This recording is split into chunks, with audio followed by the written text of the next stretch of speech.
ተመልሰናል አድማጮች ለዛና ቁም ነገር እየተከታተላችሁ ነው። ሶስተኛው ምዕራፍ ላይ እንገኛለን። እንቀጥላለን። የዚህ ሰዓት የፕሮግራሙን አጋሮች እናስተዋውቅ። ቡና ባንክ የባለራዕዮች ባንክ ነው። ቡና ባንክ እንግዲህ ሰበር ዜና አለን። እስራኤል ትናንት ሌሊት ምስራቃዊ ቤይሩት ናቢቲት የተሰኘች አነስተኛ ከተማ ውስጥ የሚገኝ መካነ መቃብርን በደረቅ ሌሊት ገብታ አጽም ይዛ ሳትወጣ እንዳልቀረች ተሰማ። የሊባኖስ ሚዲያና እንደዚሁም የሳውዲው አልሃዳ ቴሌቪዥን ቻነል እንደዘገቡት ከሆነ አይሁዳዊቱ ሀገር የዛሬ 42 ዓመት እዛው ሊባኖስ ውስጥ አውሮፕላኑ ተመቶ በጃንጥላ ወርዶ በዛው የተገደለባትን ሮድ አራድ የተሰኘ የአየር ኃይል ተዋጊ ፓይለቷን አጽም ሳታገኝ አልቀረችም። እንዴት ነው ነገሩ? በጦርነት መሃል እንዴት ነው አጽም ወደ አጽም ፍለጋ እንዴት ነው እስራኤል ያመራችው? ይሄ በጣም ብዙ ድርድር ብዙ ጥረት ተደረገበት። በየጊዜው ጥረቶች ይደረጋሉ።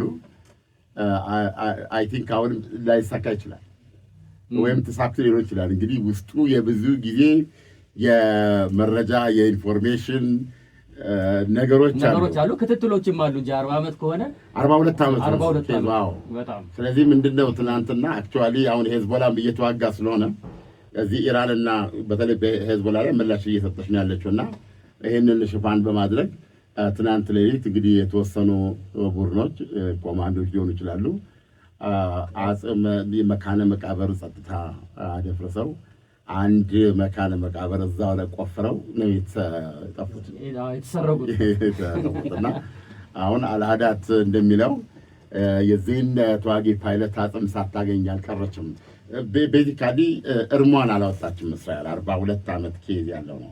አይገርምም? በጣም የሚያስገርመው እኮ እስራኤል ከጦርነትም በኋላ እኮ አሁን ከኦክቶበር 7ም ወዲህ ስንመለከት በህይወት የታገቱባቸውን ሰዎች ብቻ አይደለም ለድርድር የሚያቀርቡት አስከሬን መመለስ አለበት የሚል ትልቅ አቋም ነው ያላቸው። በፈለገ መንገድ ይሁን ህይወቱን ያጣ ወታደር ካለ ወደ እስራኤል መመለስ አለበት ኤኒ ሚንስ። አሁን ይሄ 42 ዓመት መቆየት ማለት እኮ ኦልሞስት እንደተረሳት ቆጥሮ ይችላል። በ42 ዓመት ውስጥ ብዙ ለውጦች አርባ ባይሞሉ ብዙ ጠቅላይ ሚኒስትሮች ተለውጠዋል። ብዙ ነው። ምንድነው ኮንቬንሽን አለ፣ ቃል ኪዳን አለ በመከላከያ ወይም እንደ ሀገርና እንደ ዜጋ ቃል ኪዳን አለ። እና እንግዲህ እስራኤሎች እኛ ወሬ ነው የምናወራው ያለውን ተጨባጭ ሁኔታ እንደዚህ ህዝቦች ያው የሁለተኛ ዓለም ጦር ሰቆቃ የመለሳቸው ናቸው። እና ያ ቃል ኪዳን ምንድን ነው? እስራኤል ስትጠራህ ለምን ወዴት ብላ አትጠይቅም። ተነስተ መምጣት ያ ለምሳሌ ተጠባባቂ ጦር ጠራች ይባላል። የኒውክሌር ሳይንቲስት ሆናለህ አንተ። በቃ ግዳጅን ፈጽመህ ወጥተሃል።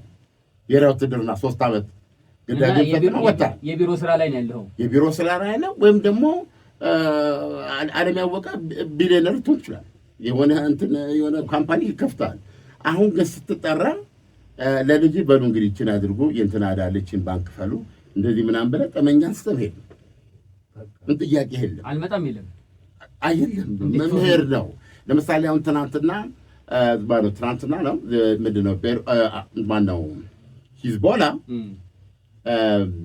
የሂዝቦላ ሮኬት ምንድነው ሰው አልባ ኢላማውን መጥቶ ማለት ነው 6 የአሜሪካ ወታደሮች የእስራኤል ወታደሮች በጽኑ ቆስሏል። 3 ደግሞ በቀላሉ እንግዲህ ሰው ወታደር በጽኑ ቆሰለ ሲባል ከነሱ የሚሞት ይኖራል ማለት ነው። እና ይሄ ጥቃት ደርሷል። ከቆሰሉት መካከል የገንዘብ ሚኒስትሩ ልጅ ነው አንዱ ወታደሩ ያ በብሔራዊ ጦር ሄደው የገንዘብ ሚኒስትሩ ልጅ ነው። አያት እንደ አይሲ ምን ማለት እንደሆነ ይገባላል። ማንም የሚቀርሰው የለም። በጋዛው ጦርነትም የሞተ የአንዱ ሚኒስትር ልጅ ያጋለው በውጊያ እንትን ያለ ማለት ነው። ስለዚህ አገሩ ሲጠራህ እኔ እንትና ልጅ ነኝ እንደዚህ ያንን ነገር አገር ውስጥ የለም። አሜሪካ ልትሆን ትችላለህ። እንደውም ቤትህን ዋይት ሀውስ አጠገብ የሰራ ልትሆን ትችላለህ። አውሮፕላን ትኬት ቆርጠህ በረህ ትመጣለህ፣ ትገባለህ ግዴታ። ይሄ ኮንቬንሽን ኦኬ። አሁን አንተ በዚህ መንገድ ለሀገር መተህ ልትዋጋ ከመጣ በኋላ በጠላት እጅ ልትወርቅ ትችላለህ፣ ትማረካለህ። ሀገሪቱ የራሷ እንደ ሀገር ህልውናዋ እስኪናወጥ ድረስ አንተን በዚህም በዚያም ለማግኘት አንድ በልዩ ኦፕሬሽኖች ከጠላት እጅ ለማውጣት ካልሆነ ይሄ የእስረኛ ልውውጥ በሚል ወይም የአስከሬን ልውውጥ በለው አስከሬን በሰው ትለውጣለህ ማለት ያን ሁሉ አድርገህ ታደርጋለህ። በመሀል ብዙ ኦፕሬሽኖች ታደርጋለህ። ብዙዎች ሊሞቱ ይችላሉ። በዚህ በቁም እስካለ ያለህበትን ሁኔታ እሷ ካወቀችበት ጊዜ ጀምሮ እንዳይገሉህ ቢገሉ ተጽዕኖታ ኮንስኩዌንስ አለው። ይሄን ነገር ታደርጋለህ። አሜሪካ ልትወጥ ትችላለህ። እንዲሁም ቤትህን ዋይት ሀውስ አጠገብ የሰራ ልትወጥ ትችላለህ። አውሮፕላን ትኬት ቆርጠህ በረህ ትመጣለህ፣ ትገባለህ ግዴታ። ይሄ ኮንቬንሽን ኦኬ። አሁን አንተ በዚህ መንገድ ለሀገር መተህ ልትዋጋ ከመጣ በኋላ በጠላት እጅ ልትወርቅ ትችላለህ፣ ትማረካለህ። ሀገሪቱ የራሷ እንደ ሀገር ህልውናዋ እስኪናወጥ ድረስ አንተን በዚህም በዚያም ለማግኘት አንድ በልዩ ኦፕሬሽኖች ከጠላት እጅ ለማውጣት ካልሆነ ይሄ የእስረኛ ልውውጥ በሚል ወይም የአስከሬን ልውውጥ በለው አስከሬን በሰው ትለውጣለህ ማለት ያን ሁሉ አድርገህ ታደርጋለህ። በመሀል ብዙ ኦፕሬሽኖች ታደርጋለህ። ብዙዎች ሊሞቱ ይችላሉ። በዚህ በቁም እስካለ ያለህበትን ሁኔታ እሷ ካወቀችበት ጊዜ ጀምሮ እንዳይገሉህ ቢገሉ ተጽዕኖታ ኮንስኩዌንስ አለው። ይሄን ነገር ታደርጋለህ። ከሞትክም ደግሞ ሀገሪቱ እንደ ሀገር እርም ማውጣት አለባት። ያንተ አጥንት ዋጋ አለው። ስለዚህ አሁን ብዙዎች ላይስማሙ ይችላሉ። ትልቁ ነገር ምንድን ነው? የሰው ዋጋው ምንድን ነው? እንደምትሰጠው ዋጋ ነው። አገርንም የምትወድበት እኮ ምክንያት እኮ አገርህ ላንተ በምታደርገው ነገር ላይ የተመሰረተ ነው። የለህም ወይ የማታስታውስ ከሆነ ለምን ትሞተላታለህ? ትልቁ ፖይንት እንደ ቦታው ይለያያል። ስለዚህ የምትሰጠው ዋጋ ነው። አሁን የዚህ ወታደር ለምሳሌ የዚህ ወታደር አጽም አሁን እንግዲህ አንድ በመረጃ ላይ ነው አልተሳካም ሊሆን ይችላል። ምናልባት ይሄ የሚታወቅ ገብቶ ዲኤንኤ ተሰርቶ ምናምን ከሆነ ነው የእሱ አይደለም ከተባለ ስትራቴጂክ ትመለሳለህ። ሙከራ ይቀጥላል ማለት ነው። ደግሞ ቢንጎ አለቀ ማለት ነው። ያኔ እናቱ ላይኖሩ ይችላሉ። የዚህ ፓይለት አባቱ ላይኖሩ ይችላሉ። ግን ሳሙኤል እህቱ ትኖራለች። ወንድሙ የዘመዱ ተፈልገው ሀገሪቱ አክብራ የሀገሪቱ ከፍተኛ የጦር ሰዎች ተገኝተው በሀዘን ማርሽ ተደርጎ በስነ ስርዓት አፈር ይቀበራል። የውሻ አጥንት አለ የትም ወድቆ አይደለም። እንደዚህ የሚል መመሪያ ያላቸው የነሱ ፕሪንሲፕል። ስለዚህ ይሄ ኮቬናንት ነው። ሶሪ ኮንቬንሽን ያልኩ ቅድም ኮቬናንት ነው። በመንግስትና በዜጋው መካከል ይሄን ለምሳሌ ማሳያ ልንጠቅስ እንችላለን። በጣም የሚገርም ታሪክ ጊላድ ሻሊት የሚባል ፈረንሳይ እስራኤላዊ ነው። ይሄ ወታደር ተጠልፎ ትይዘውና ወይ ከሞተ መሪሳውን ትይዛለህ። አሁን ፍልስጤሞች ደግሞ ሲዋጉ እና ሐማስ ሲዋጉ እንደሚያደርጉት የራሷን የእስራኤልን ኮቬናንት ይጠቀሙበታል። ውጊያ ነዋ። ስለዚህ አሁን እንደሱ የእስራኤል ኃይል ፓወር የላቸው ገብቷል። ግን እነሱም ጋር የዚህ የመሞት ዲተርሚኔሽኑ አላቸው። ሰው ምንድን ነው የሚያደርጉት? ዘይ ነው አንድ የእስራኤል ወታደር ያስክ ማለት በዛ መዘዝ ሰው ብዙ መለቅ ይችላል። ገብቷል። ግን ደግሞ አንድ ነገር ታስፈጽማለህ። ቢኢት ነው የሚሉት እነሱ አይለቁም። ገብቷል። ያንን አንድ ወታደር ይዘው ተነጋግሮ እኮ ነው እነከሌን እናስለቅቃለን። በእነሱ በኩል ምንድን ነው ምን ማለት ነው? እንደሱም የሐማስ ፋይተር ከሆነ ገባ ሲሉት መወርወር ነው። ገባ ቢያዝ እነሱ ያስፈቱታል። እሱን ለማስፈታት 30 ሆነው ሄደው 19 ሞቶ አንድ ወታደር ይዞ ይመጣል ማለት ነው። በዛ ወታደር ወይም ሲቪልም ወልፎርዛት ማለት ከደ ትምህርት ቤት ደብተር ይዟል እና ይህን ያሳያሉ። ተይዟል። በቃ አሁን አንድ ኢትዮጵያዊ ነበር እዛ የነበረ ራሱ ግንብ ተሻግሮ ሄደ ማለት ነው። ጋዛ ወረደ፣ ሐማስ ያዘው።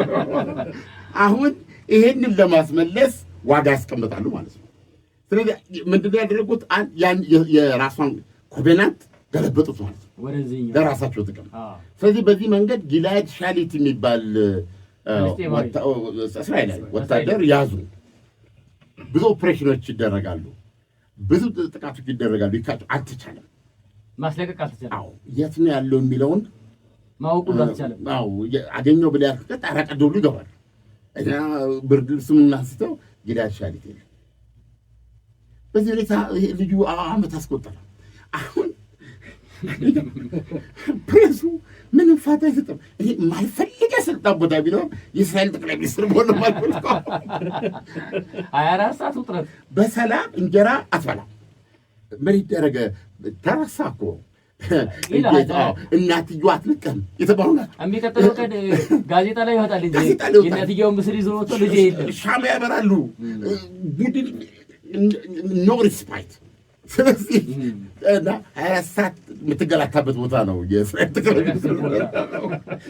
ትገላታለህ። መጨረሻ ላይ ይሄ ጊልዓድ ብዙ ኦፕሬሽኖች አስቸገረና ኔታንያሁ ናቸው። ተመልከት፣ ባለፈው በእስራኤል ቢያንስ የ20 ዓመት ታሪክ ውስጥ ኔታንያሁ ያው እንደ ንጉሥ ናት።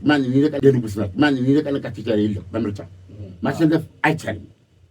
አሁን ደግሞ ባሉት ሁኔታዎች ለሚቀጥለው ምርጫ ጥቅምት ነው ከወዲህ ወስደውታል። ዋና ዋና የሚባሉትን አልተቻለም። አሁን ከኢራን ዘመቻ ጋር ተያይዞ በቃ እንደገና ድጋፋቸው በጣም ከፍ ብሏል። መጨረሻ ላይ ምን ላይ ይደረሳል? ውስጥ ለውስጥ ድርድራል። ከማጋ ከሐማስ ጋር ምንድን ነው የምትለው? አይሰጠኝም ሰውዬ። እኔ እንትናን ልስጥህ እንደዚህ እንትናን አድርጌ ይሄናትን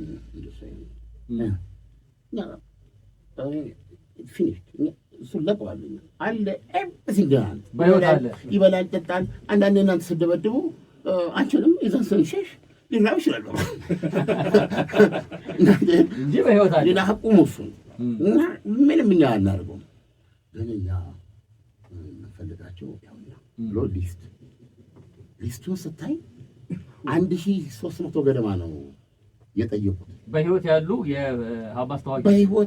የሐማስ ተዋጊዎች እና የሚያስገርም ነገር በነፍስ ግድያ ፍርድ ቤት ቀርበው የተፈረደባቸው 3-4 ግድያዎች ተደራርበው እድሜ ይፍታህ ተብለው የተፈረደባቸው ሁሉ እነሱ ልቀቁልን ስማቸው አለ። መጀመሪያ ይህንም አናደርገውም፣ ይህን እናስፈተዋለን። በኃይል ማለት ነው። አንገት ላይ ቆሜ እወስደዋለሁ ትላለች ማለት ነው እስራኤል። እንተያያለን። ይሄ ስንት ነገር ከተካሄደ በኋላ መጨረሻ አልተቻለም። የጊልዓድ ሻሊት ጉዳይ ምንም ነው ሳይሆን ኔታንያሁ መጨረሻ እስረኞችን ለመፍታት 1300 የፍልስጤም እስረኞች ሊፈቱ በአንድ ወታደር ጊልዓድ ሻሊት። እንደውም እኛ ራሳቸው ማናቸው የሐማስ መስራች የሆኑ በዊልቸር ላይ የነበሩ የተገደሉ እዛው ላይ መጨረሻ ላይ በጣም እያስቸገሩ እሳቸው ህዝብ ንቅናቄ ውስጥ ገቡ፣ አርግተዋል። ንቅናቄ ውስጥ እንደገና አጋጋሙት ትግሉን ሲያደርጉ አንድ ቀን በተቋሞ ትዕይንት ማልዳሉ መሀል እንትን ቦታ ላይ በሄሊኮፕተር ሮኬት ተመቱ ማለት ነው። አሁን መጨረሻ ላይ ሊስቱን አቀረቡ ማለት ነው። ስለዚህ እስራኤል ኔታንያሁን ለመውሰድ ስልጣን ይነቃንቃል። መጨረሻ ላይ ሲያዩ እንግዲህ ምን ይደረጋል ብለው ይሁን ብለው ፈረሙ ማለት ነው። ከቀረቡት 1300 ሰዎች ውስጥ ያህያ ሲንዋር የሚል ስም አለ። ያህያ ሲንዋር የሐማሳውን እዚህ ኦክቶበር 7 ደህንነቱን እንትን ያረ ነው፣ ቢተር ነው፣ በእንትን የሚያምን ነው። ብዙ ከእንትን ጋር አድርገው ነው ያዙት። ይሄ ሰው ደግሞ ከሌሎች እስረኞች የሚለየው ይለዋል እዛ እስር ቤት ባለ ጊዜ በእስር ቤት ውስጥ እያንዳንዱ ፍልስጤማዊ ያከብረዋል። በእስር ቤት ውስጥ ልክ ውጭ አሁን እንደነበረው ነው የሚደረገው። ቁጭ ብሎ ዕብራይስጥኛ ቋንቋ አጥንቷል እስር ቤቱ ነው። እስራኤላዊ መስሎ ሊያልፍ ይችላል። በነገራችን ጥሩ የዕብራይስጥ ተናጋሪ ነው። እዛ ቁጭ ብሎ እስራኤሎቹን ያጠናል እንደ እንትናቸውንና ከዛ እሱ እንዲወጣ ይጠይቃል። ምርጥ እንትን ያለ ያኔ ተፈረመና ወጣ ማለት ነው። ያህያ ሲንዋርም አብሮ ወጣ። ከዓመታት በኋላ በእስራኤል የታሪክ ማህደር ውስጥ ከሁለተኛው የዓለም ጦርነት ጅምላ እልቂት ከሂትለር ምድጃ በኋላ በአንድ ጀንበር 1200 እስራኤላውያን የተፈጁበት እና 250 ወታደሮችን ጨምሮ ተይዘው ታግተው በታጋጅነት የተወሰዱበት ኦክቶበር 7 2023 የሚባል በእስራኤላውያን ሳይክ ውስጥ ስነ ልቦና ውስጥ በዛ ደረጃ የሚቀመጥ ትራጀዲ ተፈጠረ። የዛ ትራጀዲ መሪና አዛዥ ያህያ ሲንዋር ነው። ከእስር ቤት የወጣው በአስከሬ የተቀየረው በጊላድ ሻሊት ምትክ ከተቀየሩ 1300 የሐማስ ተፋላሚዎች መካከል አንዱ ነበረ። አሁን በሁለቱ መሃል ያለው እነሱ ጊላድ ሻሊትን አለቅም በማለት በመቶ የሚቆጠሩ ቦታ ይሆናል። ግን አሳክተዋል ዓላማቸውን። ዋናውን ሰው ማስፈታት ችለዋል። ይሄን ማስፈታገላች። ስለዚህ አሁን ይሄን ስለሚያደርጉ የራሷን የእስራኤል ኮቬናንትን ገባራቸው ተጠቀሙ። የነሱ ኮቬናንት ግልባል። እነሱም ደግሞ አንድ የነሱ ተፋላሚ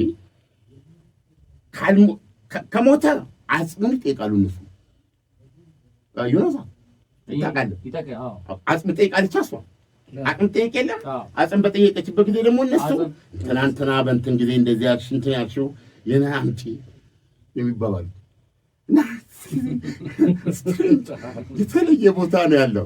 ስለዚህ ትናንትና እስራኤል በደረቅ ሌሊት ተሰርቃ ገብታ የሆነ መቃብር ውስጥ የመቃብር ጸጥታ ነፍጋ ያችን አንድ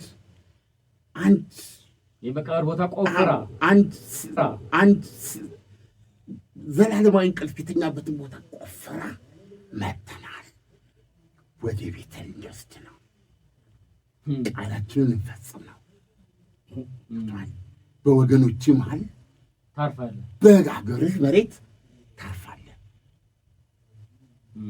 ሻሎም ማለት ነው የመመሪያቸው ጉዳይ። አንድ ዘፈን ያስባታል፣ እምባ የሚያመጣ ነው። እውነቱን ለመናገር ፋታ የሚያስመጣ ነው። ለዚህ የሚሆን ነገር ዘካርያስ አዘጋጅቶ ሳምቲንግ ከጥብቅ ወደ እንዴት ነው ከቃል ኪዳን ጋር የተያዘ ነገር ማን ነው የኔ ዘፈነ? በእውነት ነው የምነግርህ። አይጠፋም፣ ጥላውን ውስጥ ይጠፋል ጓዴ የሚል እንመለስበታለን። ማስታወቂያው ይቀጥላል። አሁን በሰበር እየደረሰን ዜና አለ። የእስራኤል ጦር ትናንት በደረቅ ሌሊት መካነ መቃብሩ ተሰርቆ በመግባት አጽም ይዘው መውጣቱን አሁን ገልጸን ነበረ። ሮን አራድ አልተገኘ። ዲኤንኤ ምርመራ ተደረጉ። የተወሰደ ወታደር እሱ አይደለም።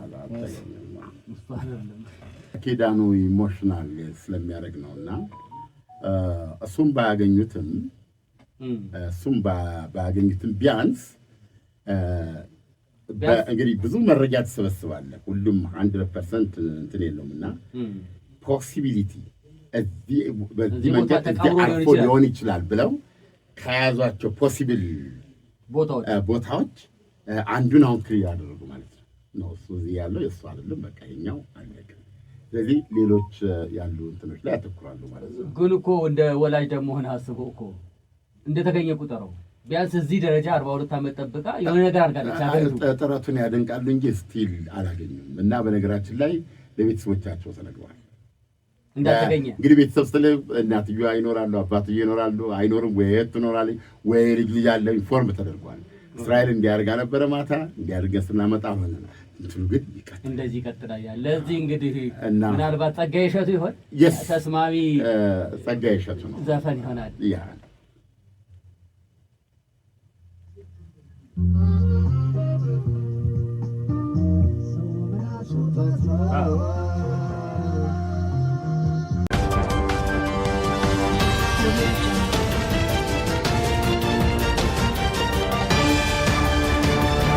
ፈጣን ያልተሰሙ መረጃዎችንና ትኩስ የኪነ ጥበብ ዜናዎችን ለማግኘት የቁም ነገር ሚዲያ የዩቲዩብ ቻናልን በመቀላቀል ቤተሰብ ይሁኑ። ቻናላችንን ሰብስክራይብ ያድርጉ። በቲክቶክም አለን። ቁም ነገር ሚዲያ ኦፊሻል ብለው ይከተሉን። እናመሰግናለን። ቁም ነገር ሚዲያ፣ ለቁም ነገር እንሰራለን።